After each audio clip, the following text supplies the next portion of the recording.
하나님 말씀은 사무엘상 3장 13절에서 21절까지의 말씀입니다. 사무엘상 3장 13절에서 21절입니다. 사무엘상 3장 13절입니다.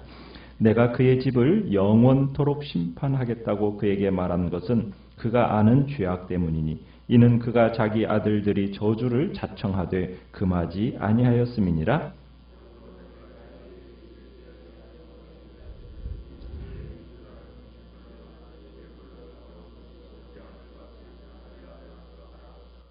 사무엘이 아침까지 누웠다가 여호와의 집의 문을 열었으나 그 이상을 엘리에게 알게 하기를 두려워하더니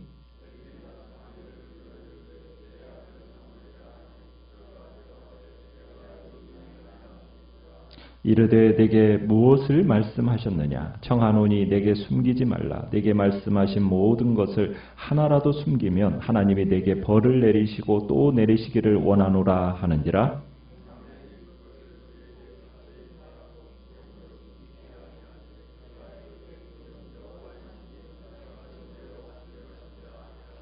사무엘이 자라매 여호와께서 그와 함께 계셔서 그의 말이 하나도 땅에 떨어지지 않게 하시니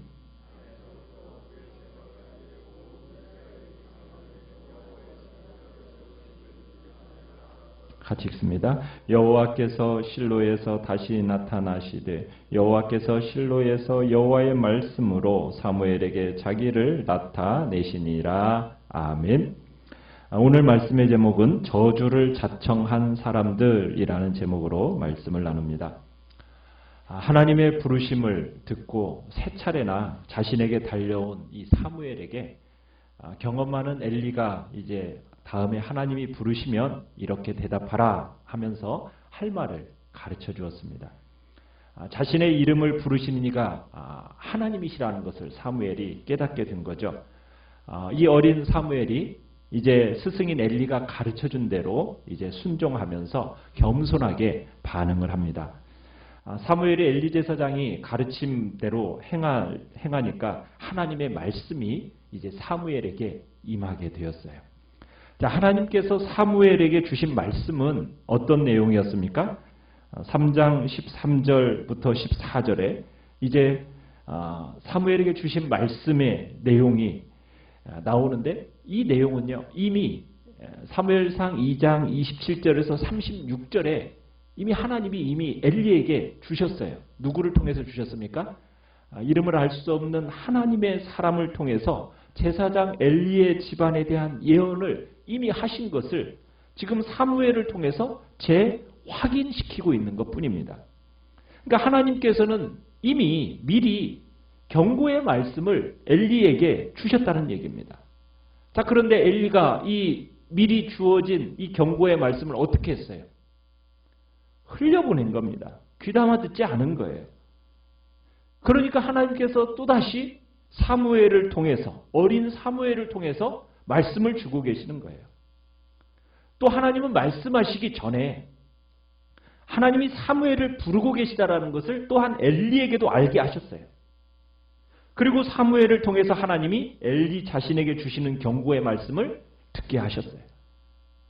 그러니까 하나님은 이미 하나님의 사람을 통해서 말씀을 주셨고 엘리 자식들의 죄악이 어떠하다라는 것도 말씀을 하셨습니다. 그런데 지금 엘리는 어떻게 했어요? 이를 단호하게 금하지 못했어요. 미온적인 태도를 보인 겁니다. 그런 표현을 쓰고 있죠. 13절에 그가 뭐한 죄악? 아는 죄악 때문이다. 이렇게 얘기했어요. 아는 죄악. 저주를 자청한다. 그런데도 뭐하지 않았다? 금하지 않았다. 그 대가로 엘리 가문에 어떻게 하시겠다고요? 영원한 심판을 내리시겠다라고 말씀하고 계시는 겁니다.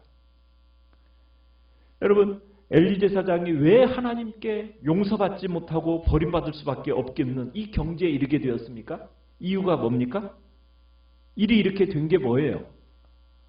하나님은 경고하셨어요, 자꾸. 이미 다른 사람들을 통해 엘리의 귀 속에 이미 들려오게 하셨고, 들려왔는데도 자식들에 대해서 정확하게 하지 않으니까 하나님의 사람을 보내셔가지고 또 분명한 경고를 하셨어요. 그랬는데도 불구하고 징계하지 않고, 그러니까 사무엘을 통해서 다시 한번 확실하게 말씀을 전하는 거예요. 더 이상은 회개가 없다, 기회가 없다, 이런 표현으로서 14절에 그렇게 얘기하고죠. 엘리 집의 죄악은 재물로나 애물로나 영원히 속죄함을 받지 못하리라 하면서 단호한 선언으로 이제 표현하고 계십니다. 그러니까 엘리의 집안에 주어진 영원한 권세가 영원한 저주로 대치되고 있는 거죠. 그러니까 이미 2장 27절에서 36절까지의 내용을 다시 사무엘을 통해서 확인시키고 있는 것뿐입니다. 실로 제사장 엘리의 집안의 멸망을 확실시하고 있는 거죠. 자, 15절에 가면은 하나님께로부터 계시를 받은 다음 날 아침 사무엘이 여느 때와 똑같이 성전문을 열었습니다. 자신의 일상의 업무로 돌아간 거죠. 그러나 이날은 어떻게 보면 성전문을 사무엘이 열 때는 이스라엘의 이제 영적인 새로운 시대가 도래했다라는 것을 지금 암시하고 있습니다. 엘리가 이제 사무엘을 불러서 하나님이 주신 말씀이 뭐냐 들려달라고 그럽니다. 자, 그런데 지금 사무엘이 들은 내용이 어떤 내용이에요? 좋은 내용이 아니잖아요. 좋지 못한 내용이잖아요. 그러니 엘리한테 쉽게 털어놓겠습니까? 못 털어놓겠어요? 못 털어놓죠. 그런데다가 어린 아이가 지금 이런 말을 전한다라는 것 자체가 굉장히 두려운 일이었을 겁니다. 이런 상황을 엘리가 눈치챘죠. 그러니까 사무엘이 직접 들은 메시지의 내용이 궁금하니까 이 어린 제자인 사무엘을 협박하다시피 해가지고 그 심판의 내용을 전해 듣습니다. 자, 스승이 제자에게 원래는 하나님의 말씀을 전해줘야 되잖아요. 근데 지금 어떻게 된 거예요? 반대로 제자가 스승에게 하나님의 말씀을 전하는 역할의 역전현상이 일어나게 된 겁니다. 어떻게 보면 이 메시지는 누가 직접 들었어야 할 내용이에요? 엘리가 들었어야 되는 내용이에요. 당시 영적인 이스라엘의 지도자요, 대표자라고 말해볼 수 있는 이 엘리가 도리어 지금 어린 이 사무엘로부터 하나님의 메시지를 전해 듣고 있다는 거예요. 이걸 통해서 그 시대의 영적인 리더십이 어떻게 되었다는 거예요? 바뀌었다라는 것을 지금 의미하고 있는 거예요. 여러분, 하나님의 말씀을 듣고 있는 것은 사무엘이에요. 그래서 어떤 신학자는 이렇게 했어요. 말씀의 권력 이동이다, 이런 표현을 써요. 말씀의 권력 이동이다. 여러분, 하나님의 말씀을 듣는 자가 권력을 주도하기 때문에 말씀을 듣는 자에게 하나님이 이상을 보이시기 때문입니다. 결국 엘리는 몰락하고 어린 사무엘이 하나님의 말씀을 받는 자로서 역사 앞에 세워지게 되는 거예요.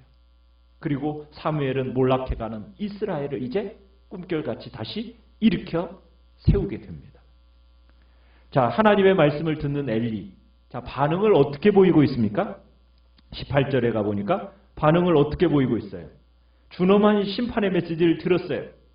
그런데 마치 올 것이 왔다라는 어떤 운명적인 태도를 보입니다. 뭐라고 얘기합니까? 이는 여호와는 선하시다. 선하신 대로 할 것이다 하면서 그냥 아직도 문제의 심각성을 파악하지 못하는 자세로 일관하고 있는 것을 보게 돼요.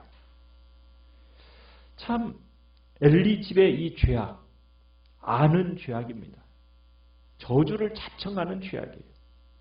자, 그런데 결국에는 하나님의 그 제물로도 예물로도 영원히 속함을 받지 못하리라는 이런 말씀이 주어지면서 회개의 기회를 놓쳐버리는 참 이런 결과가 벌어지는 것을 보여요.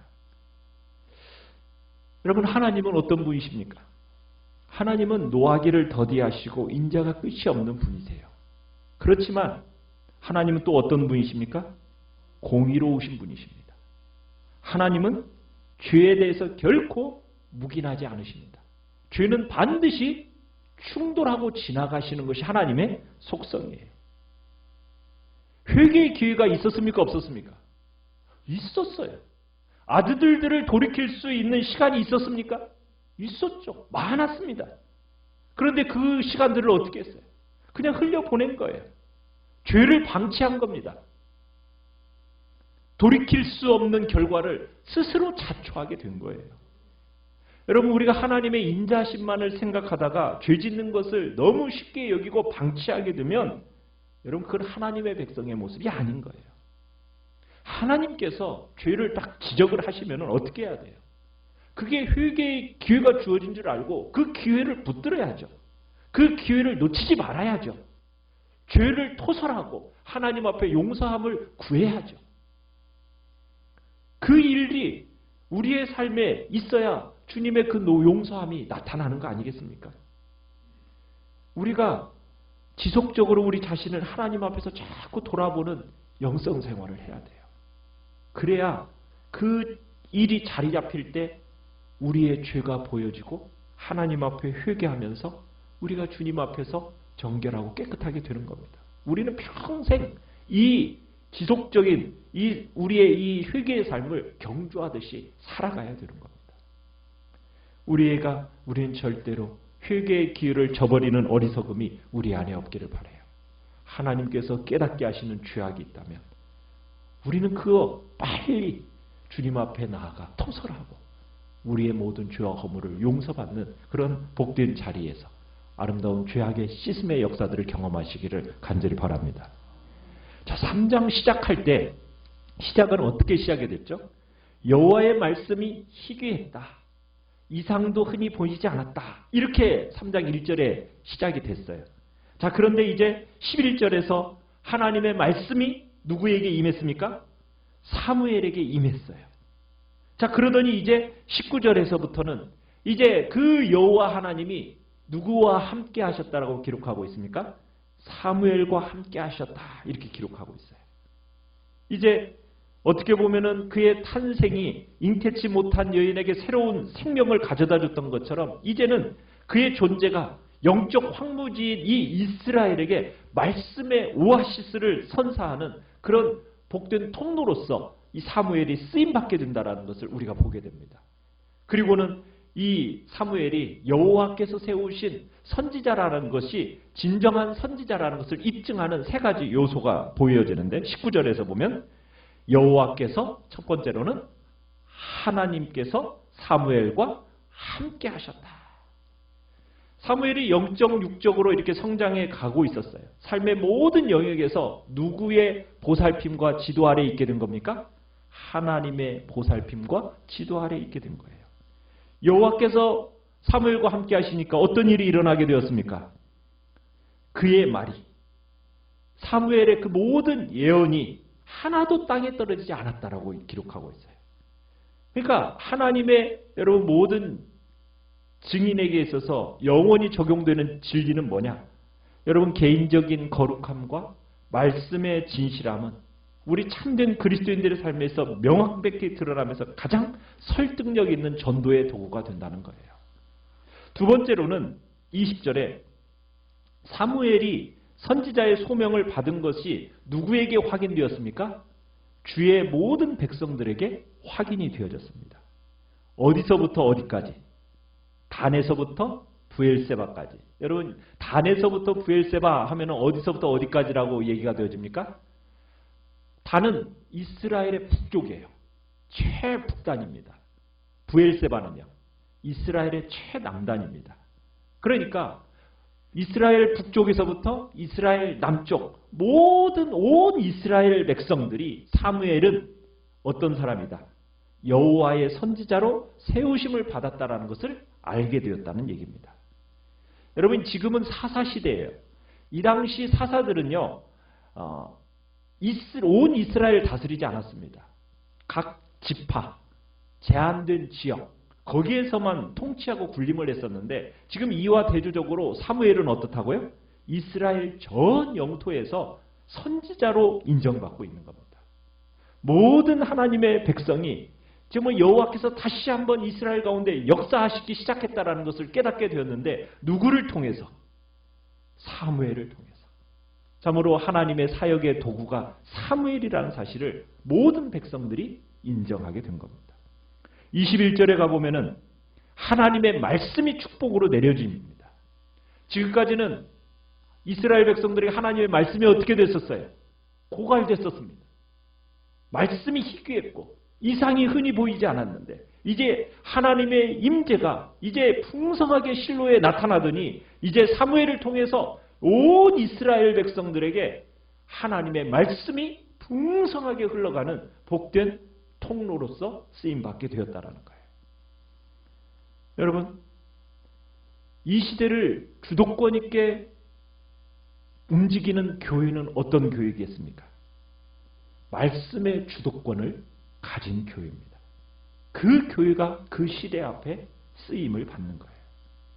그 시대에 항상 주도권을 붙들고 있는 교회는 어떤 교회라고요? 대형 교회가 아닙니다.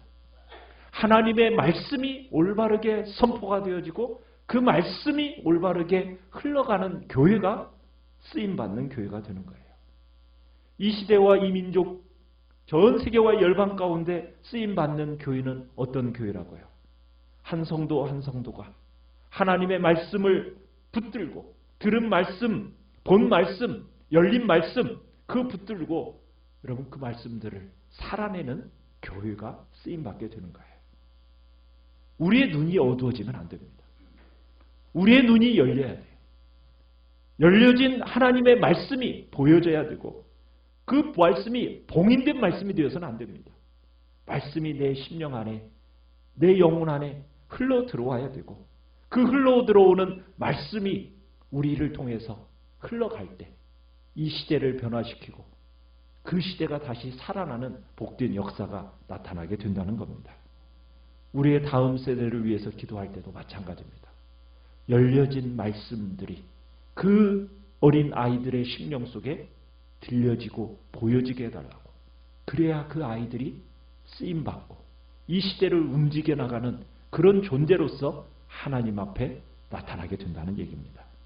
우리 교회가 우리의 다음 세대, 우리의 아이들이 이 민족과 온 열방 가운데 쓰임받는 복된 교회요 다음 세대가 되기 위해서는 열려진 말씀이 그들의 심령 가운데, 우리 가운데 들려지고 보여져야 하는 것입니다. 우리는 그걸 놓고 기도하며 나가시길 바라고 하나님의 진리의 말씀이 풍성하고 그 풍성한 말씀을 흘러내리는 복된 교회로서 쓰임받게 해달라고 위해서 기도하며 나가시길 바랍니다. 말씀을 생각하면서 기도하시고요.